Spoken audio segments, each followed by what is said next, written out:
This is episode 104.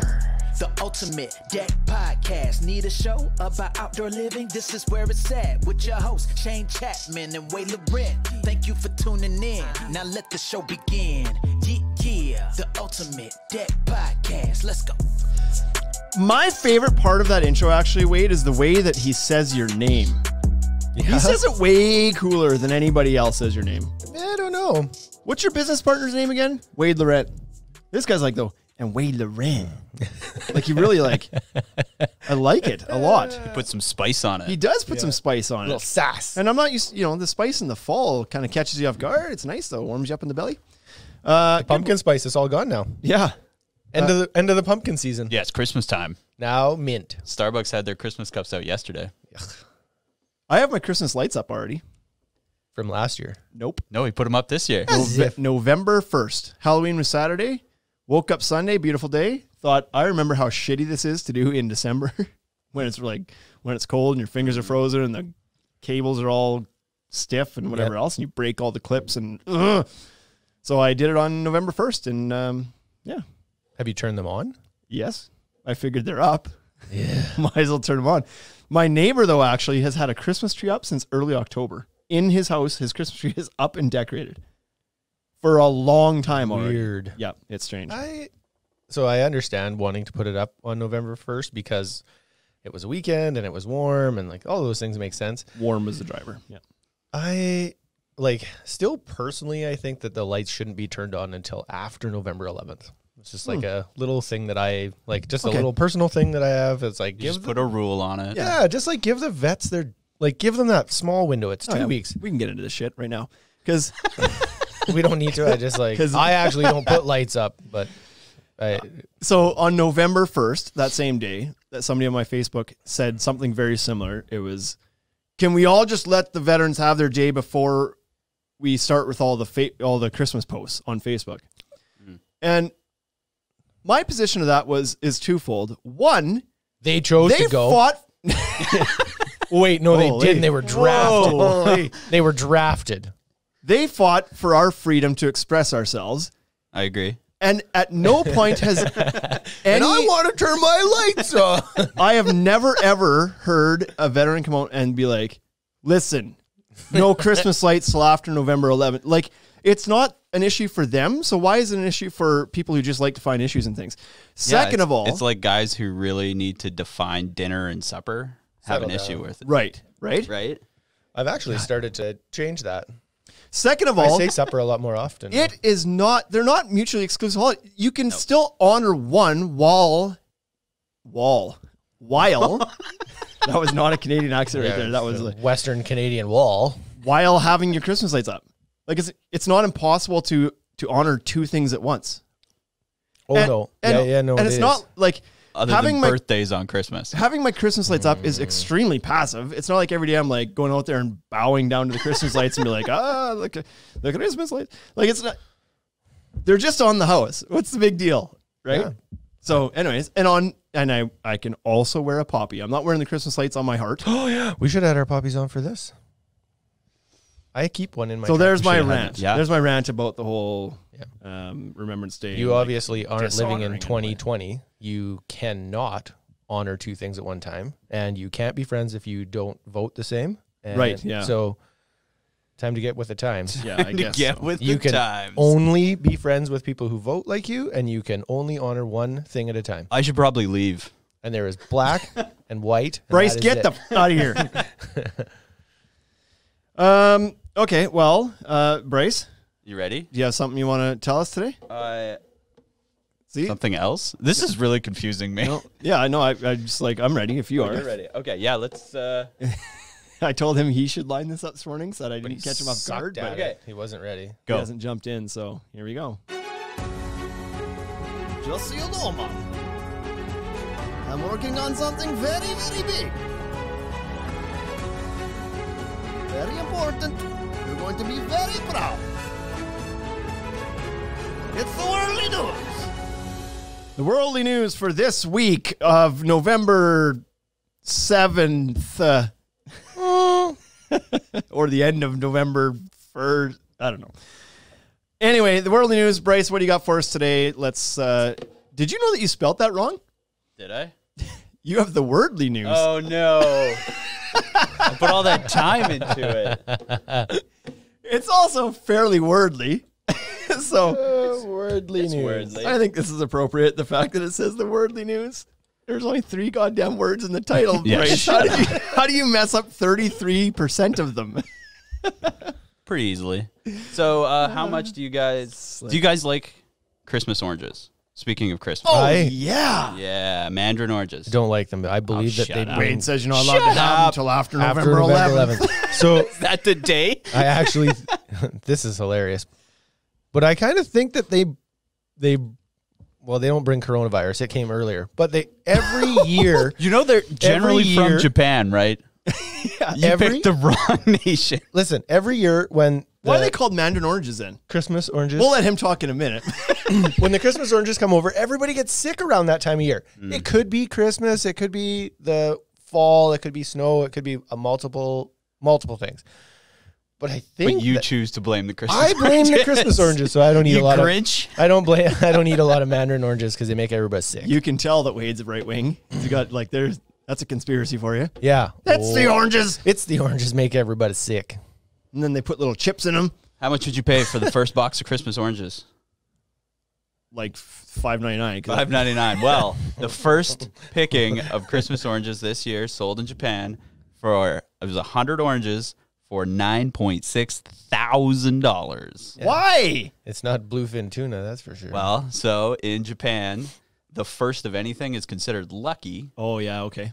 and so they always auction the first picking or the tuna. Like tuna went for like Millions. 15,000, yeah, So a do you pound or something like do that. you eat the oranges when it's the first lucky box that costs Yes. $9.6 thousand? You Yeah. do eat them. Yeah. You beat the living snot out of whoever's in your house so that you can get the first Exactly. It's $100 an orange.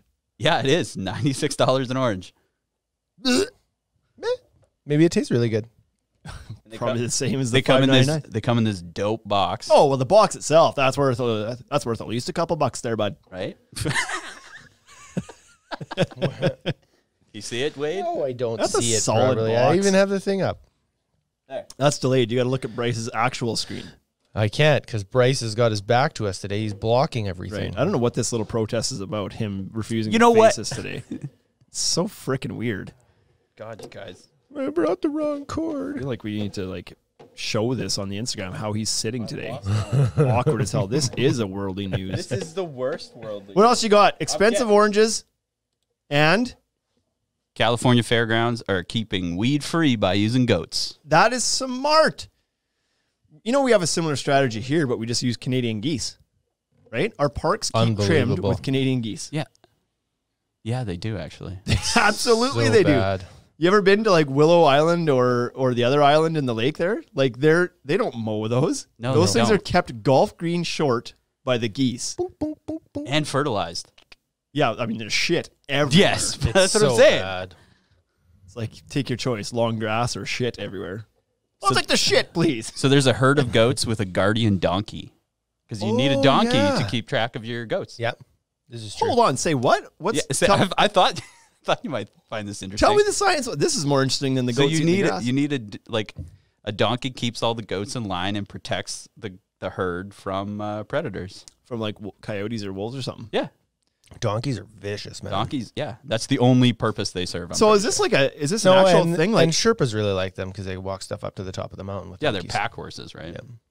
So every goat farmer has a donkey in his herd? Is that a Yeah, if they're Thing? grazing, open field grazing. only if they're grazing goats? Yeah, grazing goats. You ever seen those fainting goats? Those are pretty good. I Once they want one. scream. Those are amazing. You scare them and they drop. It's just like And they flop onto their back legs, stiff in the air. we out should for get a one for minute. the shop. We should. We got a couple people, employees that are like that. As soon as I yell at them, they freeze. That happens. Usually they're on their backs before you yell at them, though. Get up! Get working! What's the weirdest vehicle that you would pull a snowmobile with? a bike. A bike. Somebody in Wisconsin Pedal bike. decided to Hoverboard. put their snowmobile on top of their Toyota Corolla and drive it down the highway. Oh, yeah. I think actually that guy's bought a deck package from us before. Okay, just put it all on the top. I'll get it home. Put it beside the sled. the Wisconsin State Police pulled him over, and they were like, "You can't do that, man," and gave him a fine. Yeah. Well, good. Did he at least have it strapped down? Yeah, through the windows. He had rolled the windows down. Anyways. Yes, just barely. It was strapped down with one bungee cord, frayed bungee cord. Exactly. But it's okay because he held his arm out the window and held one ski. Yeah. Like moving a mattress. Yeah. That's all I have for the worldly news because of the election. Right. Because there is no other worldly news. Nothing else. There's no happening. wordly news. All right. Well, Wade, do you want to talk about the election for a minute? Nope. For 60 seconds? Absolutely not. Which election? I really don't. I like. The one in Belarus? Yeah. Holy shit. What is going on down there? Yeah. That's all that really needs to be said is that there is a tire fire It's unbelievable. down in the States right now. You thought I was a conspiracy theorist because of the mandarin oranges. Is that where they're hiding the votes? The fact that, yeah, exactly. The fact that all of a sudden you can have spikes in polls. They're like, that's not normal. You don't just inject 400,000 votes into the system all of a sudden. So Yeah, it's pretty crazy down there. anyway, There's for they're sure still some counting. explaining to do, that's for sure. I'm Yeah. not sure if anybody's going to try to explain it or if they're all just going to pretend that nothing to see here. I feel like the Americans are really proud of the amount of people that are out, even if they're not all people. yeah, even the dead people are voting in the U.S. right now. I'm pretty sure that happens every year. It's just no one notices it. It's not the first time that's been brought up. Yeah, that's for sure. Right.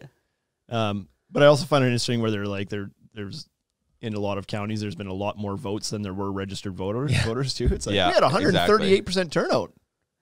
Good for you. You really engaged Right? with the public. Has anybody you look into this? Oh well, Anyway, not for me. enough about that. Because that'll get ugly. Hurry. Today's topic is how should you as a contractor spend your off season? Mm-hmm. Right? I think that's what we agreed upon. Yeah, it's like coming up right now.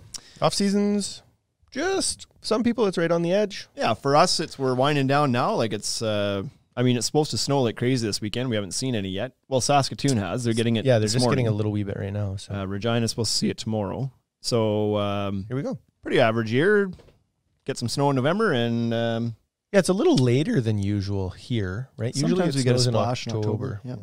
Usually doesn't stick around then though. But this one looks like there might be enough that it's going to stay. This one might. So now let's start planning for the winter. Okay, so this is a whole list of things to do with your off season, and so let's get to it. All right. Number one. You're numbering these? Yeah. Yeah, we numbered them. Which way? Which way are you going to go? From We least did the- important to the One. most Nope, important? these are not there's in no- order of importance. no importance. These are all important, Bryce. They're all. They're very important. Don't take your off season If lightly. they weren't important, we wouldn't put them on the list. Number one, get back to work. Yeah. Number one. Is that it? Well, this isn't. Yeah, I'm- this wasn't my idea, but he'll elaborate on it a little bit more. I'm deadpan serious. For many markets, they don't shut down. There is no off season. It may slow potentially. Yeah. But if you're down in Arizona, you're still building decks year round. In fact, your winter is probably the more pleasant time to build decks. Yeah, you should maybe build more then. Maybe your off season's actually in July and August. If But you're in even Arizona. even in other markets and other colder markets, like where we are in Saskatchewan, is probably one of the harshest winters you're going to find in a populated area. Let's say Yeah, we're not none of it, right? we're not none of it, but a lot of guys here don't. A lot of deck builders here don't build year round. Framers build year round, no problem. The odd deck builder builds year round.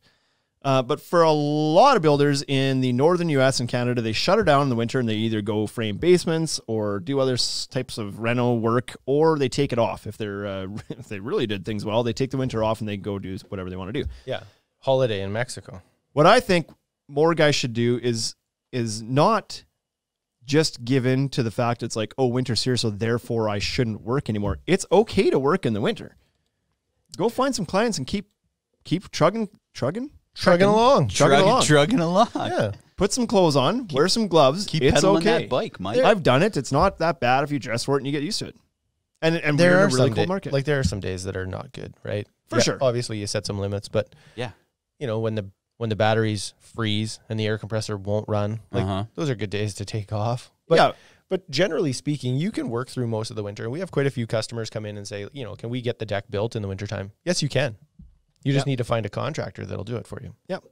Yeah, I mean, you got to set if you're in a climate like ours where there's some days in February that are like you shouldn't be outside, then don't work on those days. But that's not the normal. Like the average temperatures in the winter aren't so cold that you can't work outside. Yeah. So number one is the option of just keep on working. So there's a few things to consider. Yeah, go ahead, Bryce. I was going to say, like in Saskatchewan, as long as you don't have wind, right?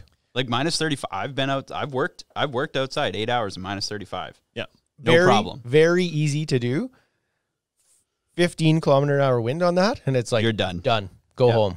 Big time. Do not be outside. But yeah, I always tell people that it's like minus 40 isn't awful. No, minus 40 with wind is awful. So, and generally in the winter, I feel like there's less wind than there is in the spring and summer here. Yes. Right? You have more calm days. So cold is cold. So I was going to say, one of the things to consider about building in the wintertime is that everything's going to take a little bit longer, right? So you're going to have, like, it's going to take you longer to build the deck, and it's going to take you longer to pack up at the end of the day and start in the morning and blah, blah, blah. So maybe you're not as profitable in the winter. Like, you maybe don't make as much money. You know what's less profitable? But the alternative is zero. Not working. Right, exactly. Not many profits when you're not working. Yeah, so if you're at zero, that's no good. Yeah. So, number one, keep on working. Number two, you can tell this is Wade's, have a drink. A drink. And I think where you're going with this is have a break. Just something. The summers are usually for deck builders are incredibly hectic, especially this year. Yeah. You're flying by the seat of your pants the whole summer. You don't have 2 seconds to sit down and have a drink and take a break. Yeah. You're just trying to make hay while the sun shines and get this all, cash in while you can and keep people happy because people in the summer, they want their shit done. And so you're working overtime, you're stressing yourself out. When the season comes to an end, maybe just take some time to chill out for a minute. Take a vacation on a normal year. Yeah, but even your vacation could just be like... It could be a staycation. Just don't work for a week or two. Yeah, go home and be the first one to walk in the door at the end of the day. Right. Cook dinner a couple of times. See how much your kids have grown. Whatever you want. Yeah, exactly. Introduce yourself to your wife. Hi, my name's Shane, and I live here. It's a new relationship every year, right? Remember we met that time? We met back in March, I think it was, in the driveway. You don't remember? Okay. Well, anyway. Number three. Precision Construction wants to comment about the weather. Yeah. God, he's just all the time. So Chad. Come on, Scott. Get this guy a microphone. Precision Construction says working in single digits Fahrenheit is better than working in triple digits. Absolutely. I completely agree with him. Yeah, if it's 109 out, that's tough to work in. If it's -4 out, it's not bad. And I don't care if we're talking Fahrenheit, doesn't matter. So -4 Celsius just in the winter would be a hell of a nice day. Oh no problem. Some guys in Phoenix are like, "What do you mean -4?" Yeah, that's t-shirt weather. Fahrenheit. Yeah, exactly. But yeah, exactly. Some hot days are more draining on you than cold days. I always argue that you can dress for minus weather. You can dress for -4. You can't dress for 109. No, exactly. You can only take off so many layers of clothing. My fat is built in under the skin. I can't get to it. Just wearing nothing but your dong and your mask. Yeah. Right? Just 2 masks. I feel like away just you go. a 3-layer mask. Yeah. I feel like you're going to get in more trouble for taking off clothes. Disposable mask over your schnoz and another one over your other schnoz. Get after it. So yeah, I agree. And New England Deck Pros also agrees. Says he'd definitely rather work in the cold than in the heat. Yeah. So yeah, there's no doubt about that. So keep on working. Back to number one. But number 3 is to call your accountant. It's hard, especially if you're a business owner who's a single crew operation, you're on the tools, whatever. It's hard to stay on top of your books the entire summer as well and keep your receipts in order and your whatever. It's time at this time to call your accountant and get that stuff worked out. So when it comes tax time, things are ready to go and there's no delays. And then you don't have to worry about stressing about it all freaking year. winter. Or the year Don't after wait that. for your accountant to call you. Or the Get year it, after that. get it ready and get it in there. Or the year after that. Yeah. As if I'm the only guy that's in the construction industry that paid 3 years of taxes at one time. It's called batching, so Lots. it's an It's efficiency an way. efficiency. Yeah. Here's Listen, what I know. if I'm going to sit at the accountant for an hour, I'm going to do that once every 3 years. Exactly. Yeah. It's awful. It's the worst part. Yeah. But that also is good to do because getting your book sorted now gives you the appropriate data to make decisions Now. preparing for next year. Yeah, you need that information if for you next year. didn't make money this year because you weren't charging enough or because you were burning fuel like it was free Yeah. or because whatever, Mm-hmm. knowing that now makes it easier to kind of make those adjustments before you get into the next You're season. in like 2024 and you're like, oh, I really handled that poorly then. That was not good. I thought I was making more money than that. All that money I saved on not going to the accountant every year, though. Yeah. Ugh. Great news, you don't owe any taxes. Bad news, because you took 3 years of consecutive losses. But yay, right? You still owe me $1,500 for doing your taxes. Number 4, assess which jobs made you money and which ones you lost on. So rolling off the accountant part, Yeah. have a look back at your books and be like, okay, because this is a common question that people ask all the time of other people. What do you charge for a job? How do I price out these jobs? Blah, blah, blah. Yeah. The only certain way for you to do that is to do it yourself and then analyze and adjust. There's this is one of the most common questions in these forums and on Instagram and on Facebook from inexperienced deck builders asking other people. And you just want to shout back, it doesn't matter what I charge. because there's so many variables at play that it really doesn't matter what somebody else charges. Because for a variety of reasons. Yeah. You're in a different market. The rates just may be different there. You might be working for higher or lesser clientele, not in quality of people, Yeah. No, this is the status thing. It's a that we lesser talk about, people thing. right? in budgets. But I mean, what a high-end deck builder charges is going to be different than what a guy that throws a few decks together on the weekend is. So Right, yeah. What do you charge? Well, $80 a square foot. Well, are you crazy? I only charge $8 a square foot. Yeah, and you're both right. For your own exactly. circumstances, you might both be right. Yeah.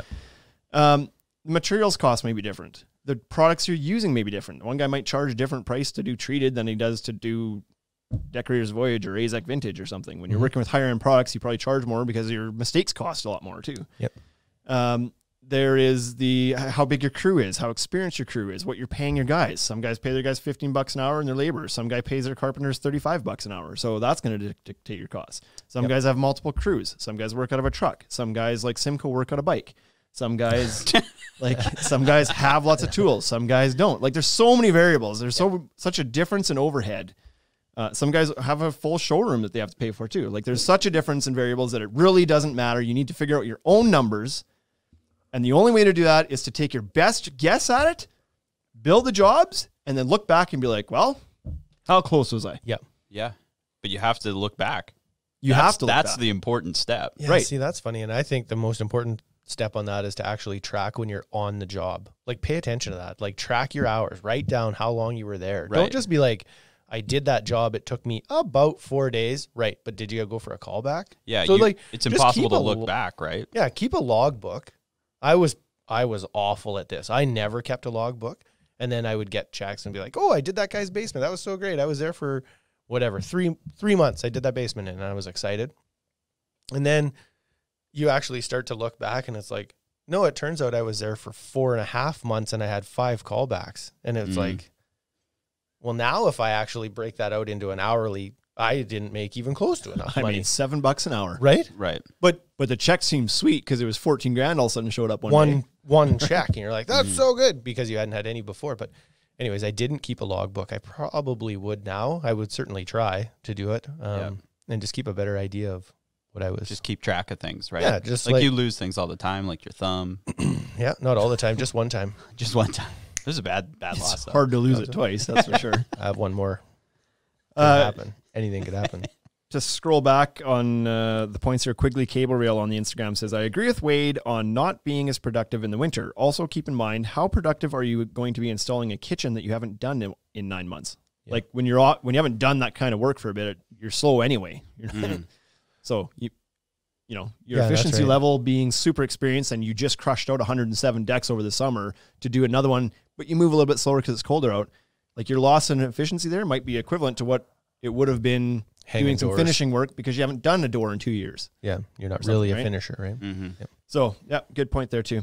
But anyways, no, like getting into your books and knowing, because this is also one, if you want to talk about what's important, this one is very, very important because if you don't pay attention to it, you're out of business the next year. Right. It doesn't matter. It doesn't take too long. Yep. So sit down, be like, okay, here's how many man hours went into that deck.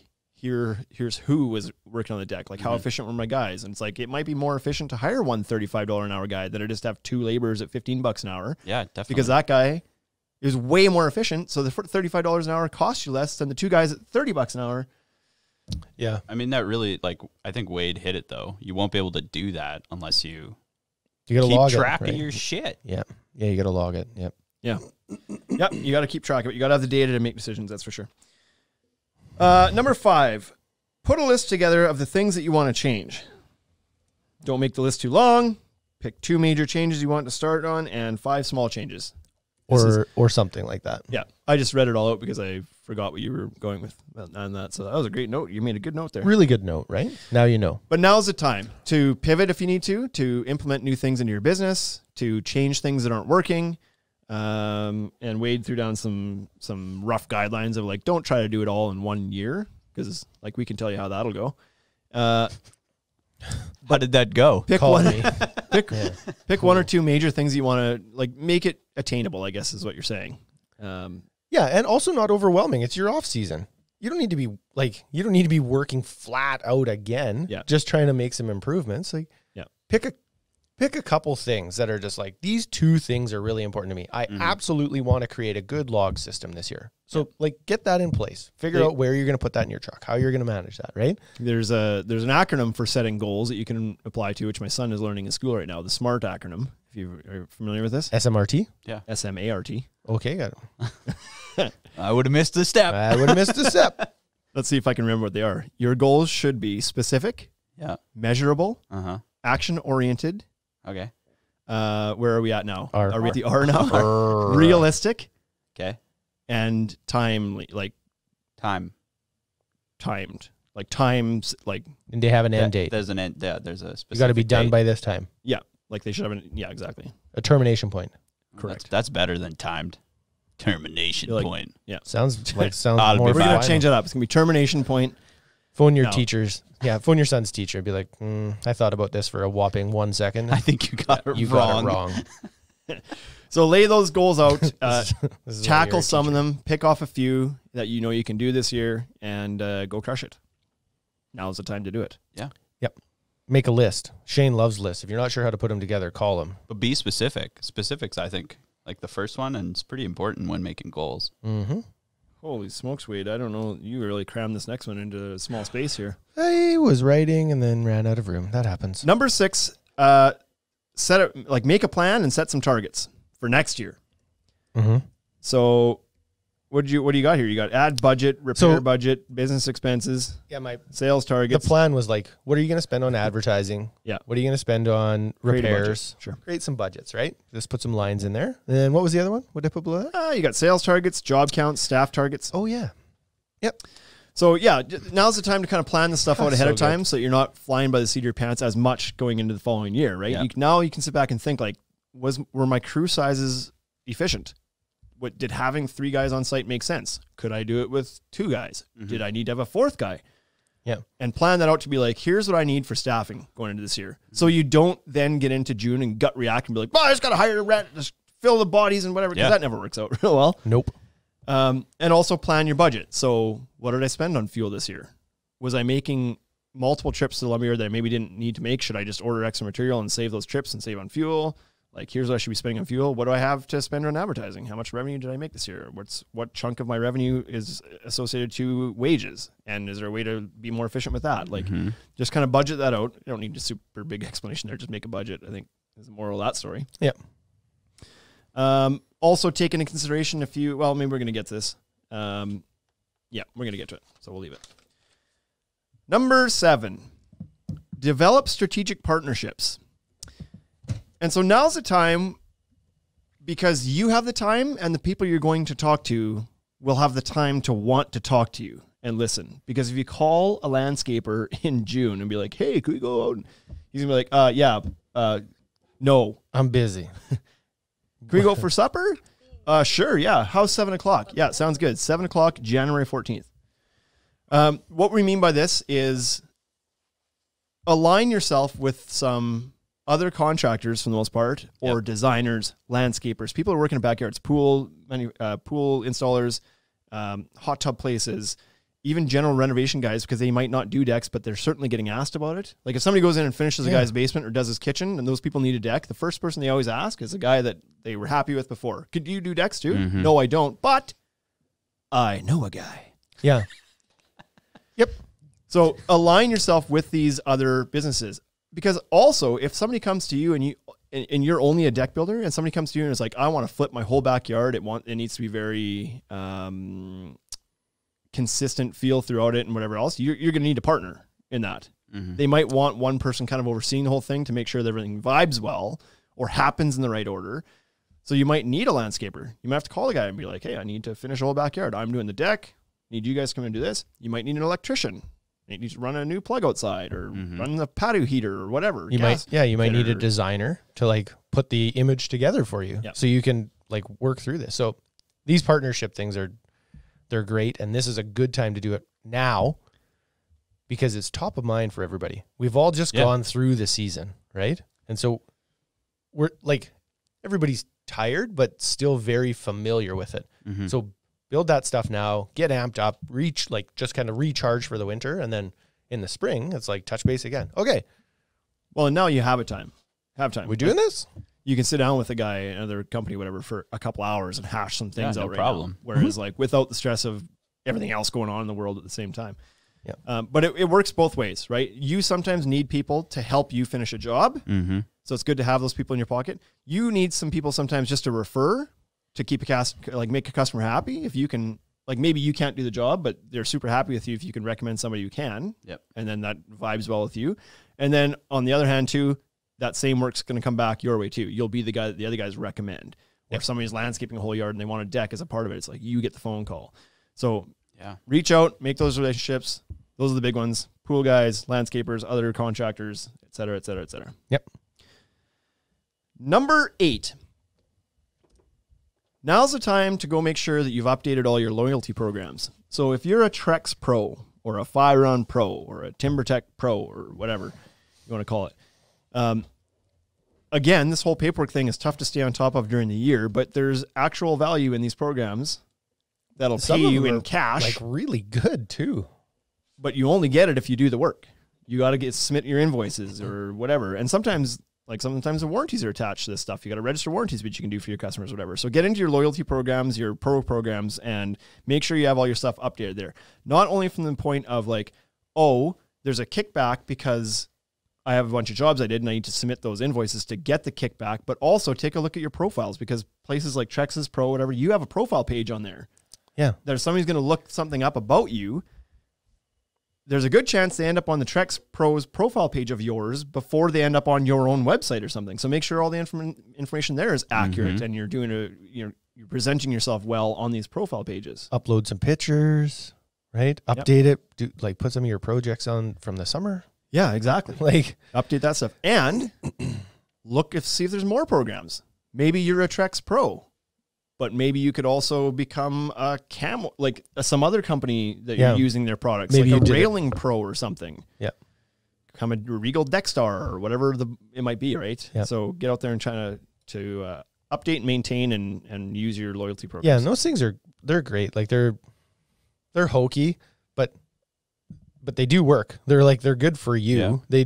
They help you. It's a little wee bit of work. Yeah. And I think if you update your stuff and then kind of complain a little bit to your rep about how archaic it is, they might even get an app to make life easier. Right. Yeah. Right. Complain. Yeah. Be the squeaky wheel. Well, number 9, attend virtual trade shows. Yeah. So normally this would be on our list of things to do in person. Go down to Deck Expo, maybe hit up IBS, go to your local spring show, home shows, the National Outdoor and Garden shows, whatever it might be. So But this year, you're going to have to do that virtually. Yeah, a lot of these shows are still happening, right? Like people are they're still putting on shows. So we belong to the WRLA. The WRLA is actually still hosting its show, but it's all going to be virtual. You have to tune in. The shows are being creative in different things that they're offering. So they're trying to offer it over a longer period of time now so that it works for people. Often the admission is quite a bit lower or free, right? And the vendors are picking up the tab on this stuff now. So it's certainly worth at least Googling and looking them up, right? To see what's available. Like if you usually attend Deck Expo, look it up. See what's going on with that. Yep. Maybe it works for you. Maybe it doesn't. I'm not a super big fan of like Zoom meetings or watching that stuff digitally like that, but there certainly is value in it still. Yeah, I mean, it's a compromise, these virtual trade shows. Obviously, this isn't the way that anybody wants to do it. The trade, the committees that are putting the shows on, the vendors that are there, the people taking them in, nobody wants to do them this way, but this is the option. It's this or nothing right now. Yeah. So on a normal year, though, the value of going to these things is primarily educational and networking. Yes. So educational from being on top of the industry and seeing the products that are out there, but also sometimes they have an educational component to them, like the Deck Expo does, has educational strategy or sessions. Yeah, the different courses that kind of get offered at that time, right? Yeah, running concurrent with the show, so you can go take the education, and they're usually quite good. Like they're taught, some are not. They're taught Some are not very good. by a subject matter expert. It's not just like random people regurgitating a book or whatever. It's guys and girls teaching you from a position of expertise. So they're good to take those in. And then the trade show floor, like see the new products. Yeah. Like what if AZEC has new colors coming out? It's nice if you're does it make an impact in your business? Maybe, maybe not. But it's never hurts to be the most informed guy bidding on a job. Yep. I mean, if you get excited about a product, you'll probably push it more and sell it. Right. You talk about it. Yeah. Yeah. Or maybe there's a new product that doesn't even exist yet. Like you go out there, like at some point. Does that make any sense? Like deck magnets. Right. Well, it doesn't exist yet in your market. Like it's a new product. Oh, I like see. imagine going to a trade show and seeing helical piles for the first time. Oh, yeah. Right. And that mind blowing. Now that has changed your entire business. But you might have been a year or 2, 3 late to the game had you not seen them presented somewhere first. Yep. So just that kind of thing. And then the networking component, I know that we really love the networking component. Different, like introverted people are maybe not going to appreciate that as much. Maybe they don't want to go and be around a bunch of crowds of people and whatever, but a lot of guys. But we don't see those people, so that's fine. Yeah. They're usually the ones hiding behind the curtain and peeking out and we're like, is that Wade and Shane? But the networking part for a lot of guys is the best part. It's like, it's just a chance to kind of unwind. These shows usually happen in the off season. So it's a chance to kind of go and unwind with guys, talk about the year, learn from each other a little bit. Yeah. And it's just a great time. So, number 10, call some reps or lumberyards and get some information about next year's lineup. So now's the time, like speaking of strategic partnerships, these can be them a little bit. Reach out to the reps. Hey, is there anything new coming? Is there any new programs, any changes to your warranties, et cetera? And maybe end up going out for, a drink or a lunch or something with a rep to kind of build that relationship a little bit too. Yeah. And learn. Little lunch and learn. And then more so with your potential lumberyards. I have so much to say, like the steel framing stuff, right? So if you're kicking around the idea of steel framing, now is a really good time to do that. Go talk to somebody about it. Who's your rep in the area, etc. I thought you had a lot to say about that. No, that was it. Caught me off guard. I was like, I thought it was going to be longer. No. I was just like, at that time, it was like, oh my goodness. Because, I'm old now, so I forget these things. Right. But that's a great point, though. If you're thinking about doing steel framing, now's the time to get some information on it, maybe get some of it and play around with it, to your point. Get some pricing. Build a small landing. Like, tear the landing off of your garage in your house. Tear it off and put one on. Tell the rep, you're like, listen, sell this to me at cost because I want to promote this next year. And I'm going to build my own landing. I'll pay for it, but I want it I want to work with it. I want to see if I can actually do this. Mm-hmm. Yeah. Right. And so I don't know, that could do it too. Yeah. Or the lumberyards. So you guys. Yeah. And then go to the lumberyard guys. and grind them. Yeah. Right. Bring in the shittiest price list you have and then just grind and make it so they don't make any money. But I mean, it's just not a bad idea to stay connected with them over the off season anyway, in my opinion, because this is when we're doing our bookings. Yes. And this is when pricing starts coming. We may not have it yet to give to you, but this is when, like, if you are wanting something from your lumberyard, if you're like, oh man, I always use whatever. I really wish I could always have 2x12 20-footers. Now's the time. Not in July. Yeah. Because it may not even be that possible in July, depending on distribution or where it is, to even get it at that point. It might not even be possible at this point. But right. Get that information into the lumberyard's hands so they can help you. Like a lot of our purchasing is done by January 1, we're mostly done buying. Yeah. And so it's like, get in here. Come talk to us. Tell us, you know, you guys carry 2x10 10s. I don't need 10s. I need 20s. I need beam material. Yeah. I want LVLs for beams. Oh, okay. Well, I didn't know. You guys carry 4x4 8s and 10s, but not 9s. Like this is a real thing, but not 9s. We prefer to use 9s for these things, whatever, but we buy 10s for you because that's what you have. And it's like, oh, okay, then we'll put 9s in. We can buy 9s. We didn't know. Yeah. Now we have 9s. So if you give us that feedback to say like, hey, my needs aren't being 100% met, let us know so that we can make and an if you're the guy it. that buys like 3 or 4 4x4s a year, don't come talk to me. But but if you buy 20 lifts of 4x4s a year or fence boards and you really like 8-foot fence boards for some reason, not 6s, then like talk to your yard. So especially because now is the good time, right? It's the best time. No customers in the stores. Yeah, we can actually sit down and visit with you too, right? But go through that whole reason. Especially with lumber, because having a little insight into what's going to happen next year with lumber again, if we don't order it now and you come to us in May and say like, you know what, I'm actually, my fences, I found last year, my 6-foot fence boards, I actually I want them like 6'6", I want longer fence. We're not going to be able to get them next year. Like if your orders aren't in for lumber this year, they've told us up front, like you're not going to be able to change much in the year, like maybe minor adjustments here and there, but don't think that you're going to like order 20 lifts of fence boards right now. And then in May decide that you should have ordered 40. Not going to happen. Not happening. Yeah, you get like 21 or 22. You might be able to get 1 or 2 more, but like at like doubling your order, not going to happen. So if you know, chat with your yards. Yep. Number 11. Now's the time to kind of do some cleanup. Shop cleanup, tool cleanup, vehicle cleanup, and some maintenance. Get your vehicles all oil changed, check your tires, do all the maintenance that's required on your vehicles, whether you have heavy equipment or just trucks and trailers. Now's the time to tune them all up, make sure they're in good shape for next year. Yeah, take your saws in, right? Get the sharpened blades. Get all the teeth sharpened up and take them apart. Yeah, clean the nailers. Like everybody has like framing nailers. Yeah, it's really good to take those in, take them apart, oil them up, clean them up, like dust them all out. Yeah, oil them exactly. Change it, like get new batteries. Test your batteries. Put on a good Taylor Swift song and get in the garage and go to it, right? Yeah. Is that what you do, Wade?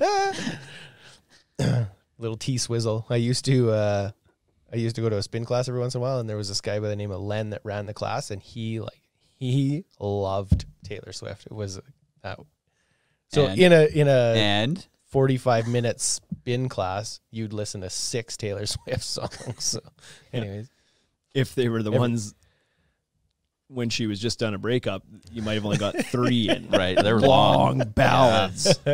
Sadness. Yeah. Anyways. Anybody that's on the Instagram, if you have any other points, items that you think you do during the winter, during your off season that you think would be valuable for other people and you're willing to share, please put them into the comments of the Instagram live here. I think next time we ask for info from the live audience, I think we should ask that like a couple of times. Start, middle, end. Give these guys a chance. Yeah, probably. Is there any other ones that you would like? You're now having read through the list live here that you're like, we probably should have included this in there. No. Are you guys going to do all this stuff? Or started? No, I'm kidding. We've started some of it. So yeah, I mean, there are things that we've said this before when we give out these lists of what you should do. We're not claiming to be perfect in these regards. Like these are the things that you're capable of thinking of. You know you should be doing them, but you might not be executing on. So yeah, we're going to do a lot of these. We've actually got some time this winter because we're not opening a new store. Just kidding. We're opening all the markets. Everybody get ready for the show. It's going to be the greatest. But we'll have more time to do this kind of stuff ourselves too, right? Than we have in the past. We put these lists together because these are like we sit down and think about the things we want to do, right? And do I execute? Absolutely not. Like there's no chance we get all 11 or 12 items down. But we'll try. This list is more for contractors too, right? There's a lot of stuff in here that doesn't apply to us. Like there's not a whole, I mean, I guess the vehicle repair and stuff does, but like tool repair, we don't have a whole lot of that to do. Right. We don't have to go through that. Yeah, but we're not keeping trailers stocked or anything. Or that was actually part of that. It was supposed to be part of that was like restock your trailer. Build out your trailer to be organized. It creates an efficiency for you and get it loaded up, get it stocked up, get your screws in there, your structural screws in there, your leg bolts, your whatever, right? Everything's on Your sale nail right strips. now. You got lots of cash, right? Loaded up. Yeah. The other thing I wanted to mention too on the one strategic partnership is we talked about maybe, I don't know if you wrote this in here somewhere, but the design service. So more and more people are doing, you did. It's becoming more and more common for people to offer 3D visual designs to their customers. Some people do it on every bid. Some people do it just when the job's won, etc. However, we know firsthand how much effort and time that takes not only to learn the program, to even be able to capable of doing it, but then to actually do it when you get called. So let's say you've put the few weeks of learning the program in to even do it, but when somebody calls in June in the middle of your busiest season and says, hey, I want this super detailed 3D plan done up, that's going to take you 2 days of effort to do. You don't have time to do that, even if you know how. No. So, and then you also know, like, you begrudgingly do it because you know for sure that you're going to have to do revisions. And it's like, it's 2 days plus whatever time it takes to like see it through to the end, right? You get all jaded. You're like, yeah, I'm going to do this. And then it's like by the third or fourth time somebody calls, you're like, why am I doing this? This is so awful. There's no chance I make enough money. But you've kept a log and you realize that you are. But you don't want to not offer the service because it helps your close rate so significantly. The guy who gives the design as part of his package, I would say, unless you do something to really bug that up, is probably going to win that job. If you get a bunch of other guys who are like, yeah, the job's going to cost $28,000 for what? For the deck, the stuff that I'm putting on. But like, what are you doing differently? Like the guy with the design says, like, yep, this is going to cost $27,000 or $32,000. He can be more because you're showing them what they're getting, right? And then they can get it and visualize it. So where I'm going with this, the time thing, we offer that service to contractors, and you don't have to be from here. We can do it from anywhere, and it's fairly simple. It can all be done online. You just email in the information we need, and we do the designs for you and deliver them back to you. And then you go to customers. We had some contractors. You've done some, right? You did some. Yeah, we were doing some remote ones, and there's some contractors that have used it, and they're like, they love it. And so we've got the option of doing them one by one or a subscription service. If you think you're going to be pumping out a lot of them, that you like, we're basically on call for you, and you just send your stuff in. We do it. Designers send it back to you, and like you get to offer that service without all the time and money investment into the programs. And well, I think it's pretty darn good, Wade. So consider that Wade's got to look at the logbooks. Consider that the pitch for that. And somebody just said here, you got to charge for it. Yes. So here's the thing. Not only is this a chance to increase your close rate significantly, increase your customer satisfaction significantly, but you can charge for this. And you can charge whatever you want. Like we charge, obviously, to do it for you. Yep. But there's no restriction on what you can charge the customer. So if I'm charging you $500, there's nothing stopping you from charging $1,000. So you can make money on it, or like however you want to do it. The financials of it is up to you, but there's a chance to make money, have a better chance at closing the job, and having better satisfaction from your customer. Like those are three pretty key things. Those are good points. They're pretty good points, right? They're good points. I think I'd buy in. From the Instagram, some more points. Quigley Cabriel says, take an educational class or two, catch up on your reading. I thought we kind of touched on it a little bit about, but maybe not in those exact words, but for sure, like, now's the time to do some learning. Get into the websites, look some stuff up. If you found that you constantly didn't know how to do something on the job last year and it slowed you down to kind of figure it out, or you have a way of doing something, but you're like, I find that I have to go back and do this every time a certain way. Ask around, research. Maybe there's a better or easier way to do it. Maybe he was talking about reading like Judy Blume books instead. Judy Blume. Nothing wrong with that. V.C. Andrews novels. Yeah. So, anyways, I think this is a pretty good list. Hopefully, people find some value in it. What do you guys think is the most important? Like, what's the one takeaway that you definitely should do off this list? Go to your accountant. You have to know your numbers. Yeah. So these are the worst one. The reason The reason it's the worst one is because it makes you realize how shitty you are. No, for real. It's the worst one. It's the hardest one on your ego. Yeah. Because you think you're crushing it, or you like, you have to do the stuff you don't like to do. And it's the worst part of the whole list. For me, it was, right? Some guys love it, but for me, it was just awful. It's a big reality check. Yeah, and it's a huge reality check. You go in and you're like, I did so great. I bought this and I bought this. And your accountant's like, dude, you didn't make any money. What? No. Yeah. And you don't ever want to be brought to that realization. That's no fun. It sucks, right? But taking care of it and making sure that you are fixing it, quite rewarding. You get to stay in business. Yeah, and you get to make some tweaks, right? And you're like, the reason you're in business is because you love doing what you're doing. So talk to your accountant and I think that's the most important one. If nothing else, you have to do that one. Because if you don't do that one, but you do all the other ones, you're still out of business. Because you don't know, what I mean? There you go. Clean your tools till the cows come home. If you ain't making money, that ain't going to help you stay in business. No, so not at all. that's for sure the most important one. But I think a lot of these are very important if you're trying to improve it depends on what state your business is in too. Some guys may have a lot of these checked off already, and that's why they're successful. Right. Other guys might be just starting and be like, "Well, I never thought to take care of my tools now, so I'm not replacing them in the middle of the summer or whatever, or truck breaks down because whatever, right? Yeah. Or I didn't Speaking of that, book enough leads because I didn't. We got to get yours in. I drove it the other day. You went to Saskatoon. You took the Ford. I drove yours. I get in and was like, washer fluid's empty. You need an oil change. One tire's low. I was like, what the hell's going on here? Yeah. Out of fuel. It was like, boy, You just got to trade trucks every once in a while. Yeah. That's strange. It was fine when I parked it there. Yeah, exactly. A full tank. I'm sure of it. So it depends. Because I imagine that if you have a business that you have a full-time bookkeeper, your accountant probably isn't the most important step in your business because you have that. But yeah, to each their own. Yeah. So document that list, have a look at it, see which ones are that you're doing already, which ones you should add, and listen to this again because there's a lot of good value in there, I think. So anyways, until next week when we record episode 105, enjoy your week and stay warm out there. And good luck to the U.S. with their election. Thank you for listening to the Ultimate Deck Podcast. Now you know what we're about. Check the site, come and shop. UltimateDeckShop.com. Hit us right away for sponsorships or tell us if you want to collaborate. Let's go. Check us out on any social networks. Thank you for listening.